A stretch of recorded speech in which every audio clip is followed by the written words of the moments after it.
Well, I am very excited to say that we have something different for you on this month's B-side. You can expect to hear, as normal, this episode pick up on something from the wonderful A-side conversation with equine practitioner Alex Gulland. But what's new this time is that it is Alex who's going to be taking you through this B-side. During the conversation that Alex and I had, it became apparent that there was this whole world of therapy that I knew very little about. And I wondered if you felt the same. So here is Alex talking you through what you might be able to expect from a first session working with an equine practitioner. Alex takes us from her studio to the paddock to meet her equine colleagues, and then she takes us into a full body scan, just as she would with anyone who comes to see her for the first time. It's a great opportunity to bring a bit of meditation to your day. But before I hand over to Alex, I just want to say hi first to one of our listeners. Hi to Amy. Hi Amy. I wanted to pick up on something that Amy said. You said that the show was relatable and that you thought I would be a good therapist. And shucks, thanks for that. That's kind. And I'm not sharing that just to show off, because Amy, you've hit on one of the reasons why I set up the podcast, This Won't Fix You, in the first place. Because I wanted to give people a bit of an opportunity to see what it might be like to have therapy with me. Because I think it's so hard to imagine when you're looking through all those profiles. It's so hard to imagine sitting with somebody and sharing such personal things. Sometimes your biggest shames, those monsters under the bed, when all you've got to go on is that really scanty written profile on either the BACP or the UKCP websites. And so I'm glad, Amy, that you can imagine what it might be like to sit with me. So thanks for sharing that. For the rest of you, I would love to feature your message on the podcast.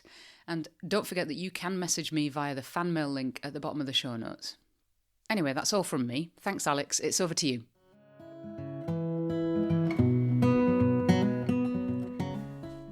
Hello, my name is Alex Gulland.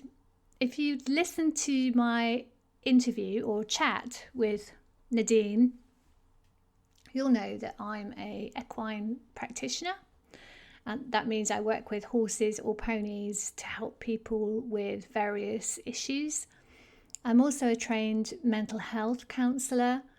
I've just qualified in person-centered therapy, and I also am studying polyvagal theory and equine polyvagal theory. Nadine passed over the baton to me really to see if I could do a B-side. So I'm going to try and do justice to the amazing B-sides that she always does. I'm going to talk you through what I would normally do with a client. So when somebody comes to me for the first time, what's the process? And this is just in case, anybody out there wants to look at doing any kind of equine therapy or equine assisted learning. So in the first instance, what we do once we've connected with each other is that we ensure that we talk through with the client how many sessions we would have with them. So normally it's 8, and these need to be 8 consecutive sessions. I then ask them to fill out an assessment form. So the assessment form really is basic details, point of contact in case of emergency, doctor's contact, a little bit of their background, any details on whether they're on medication. And then also I get them to sign a safety form. Once that's done, I would then invite them to come and see me up at Silver Birch. And that's where we're going to go now. So I'm going to jump in my car, and the next time you'll hear me, I'll be up at Silver Birch. Okay, so I've just arrived at Silver Birch. Here we go into the yard, which is a little bit quieter. And what we'd normally do is we'd have met the client in the car park and then come in to the yard where all the ponies are. It's a lot quieter. So at this stage in our session with the clients, I'll be in the yard with the client, and we will be going through a contract, so going through confidentiality and explaining the membership of the BACP and all those other things that we have to do as counsellors. And we'll be walking around the stable itself. So the stable itself is it houses probably about 20 ponies and horses. And at this time of the day, some of the ponies and horses are in the stables and some of them are out in the field because they tend to alternate them.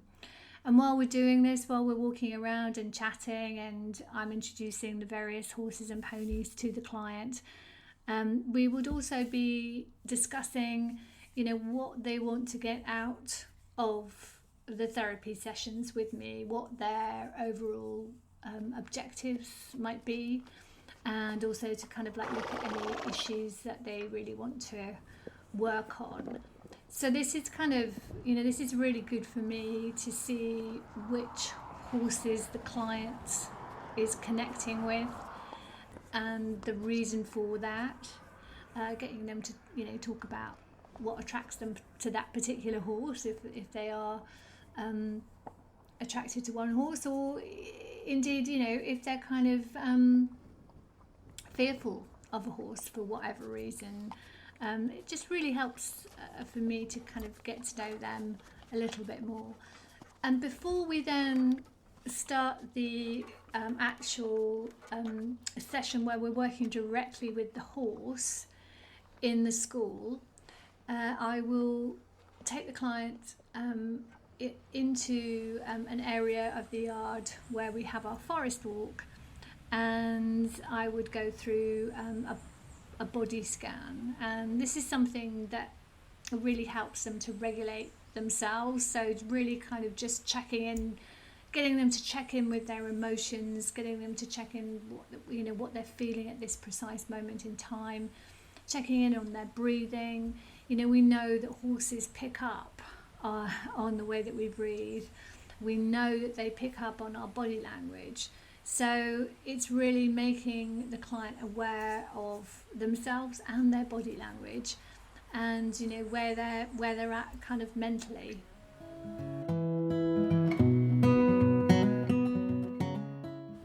So you can hear there's quite a lot going on in the background, and that's the general kind of hubbub from the farm. As we're walking along this track, which we call the forest trail, you can kind of hear there's a canopy of leaves over us, and we're going to stop about halfway through and do our scan.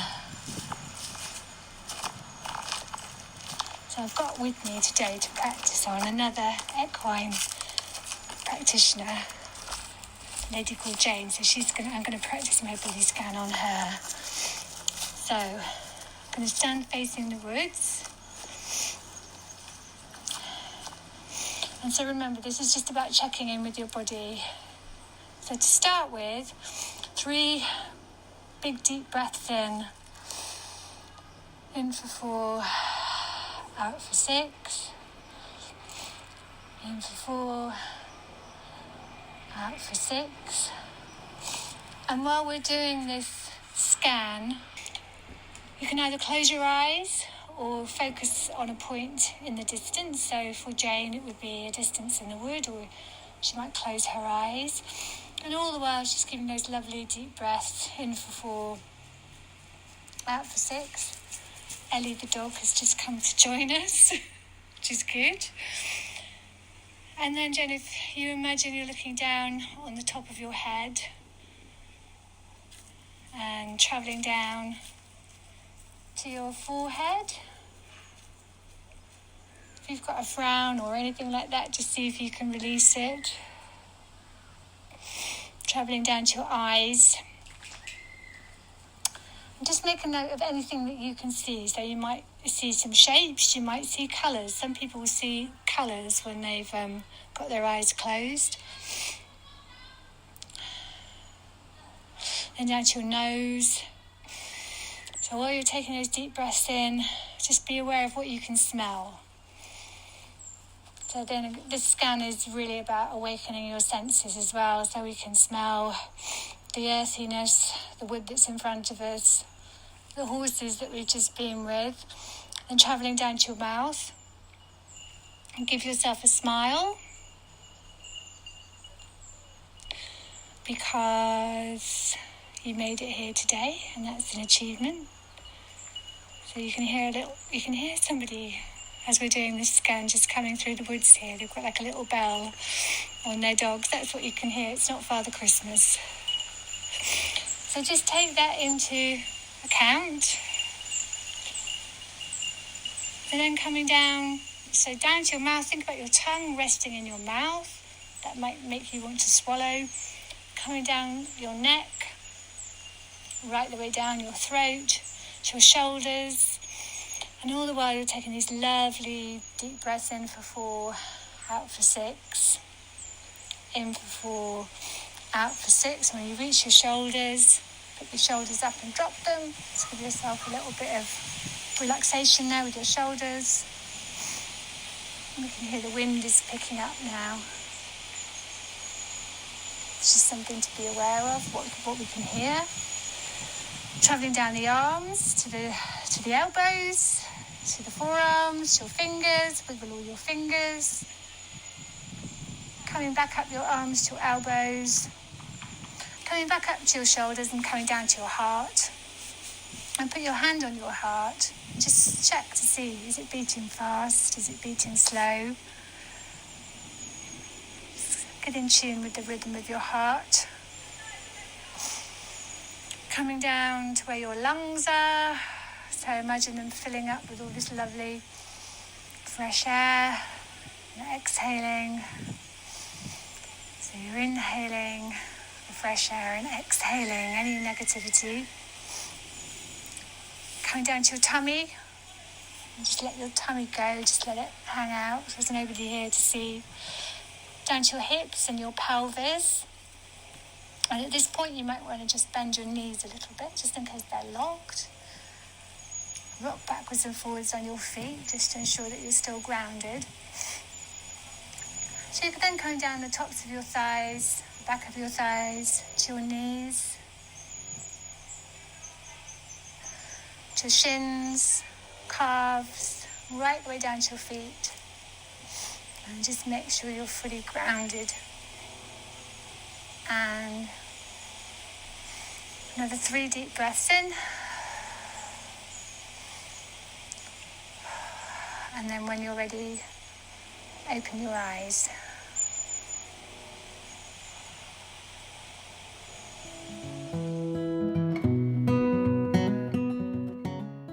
After we've done the body scan, it's now time to bring the horse or pony into the equation.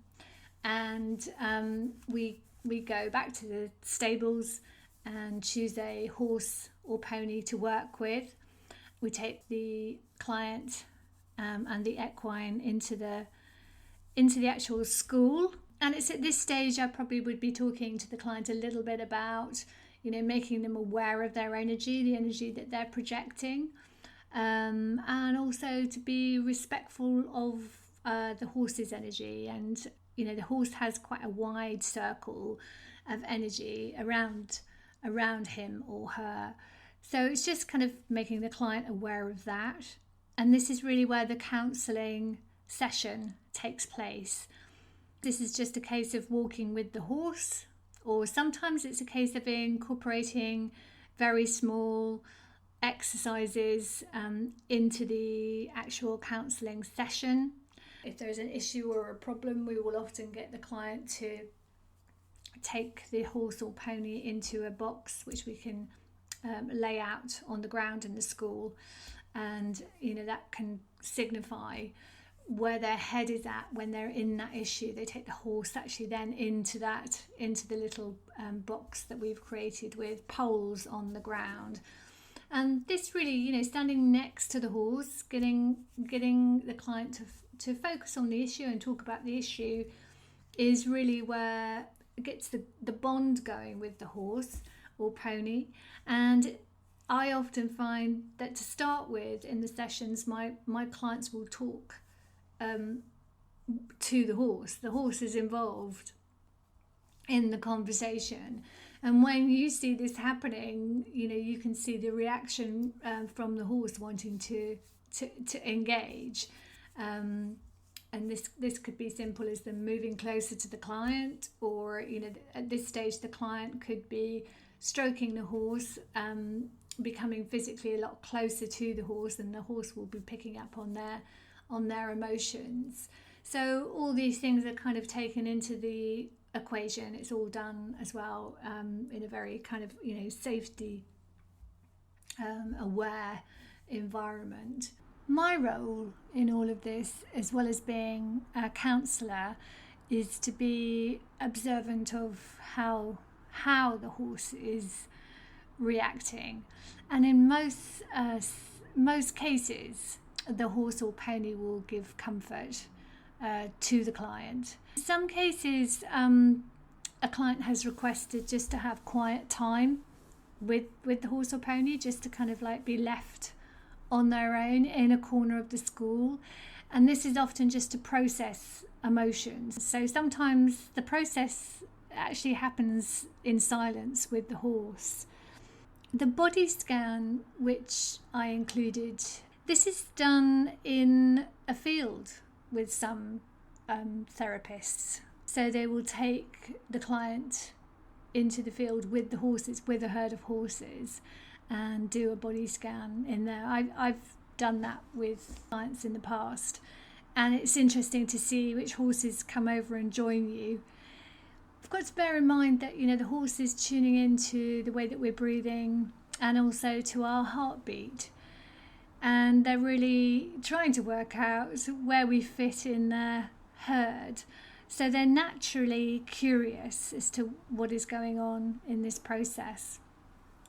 I'm not going to go through every single exercise that we do with the horses or the ponies.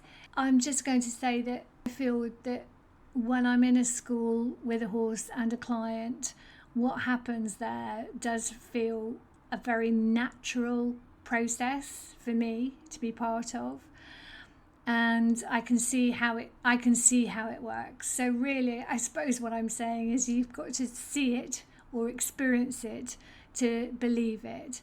But I hope this B-side gives you a bit of a snapshot as to how I work. I can't really cover every single element, but I think what I've covered are the most important areas. If somebody wants to engage with an equine practitioner or equine assisted learning practitioner, the company that I trained with, an organisation called Leap, they have a really good website where you can go and work out which therapist is closest to you in the UK.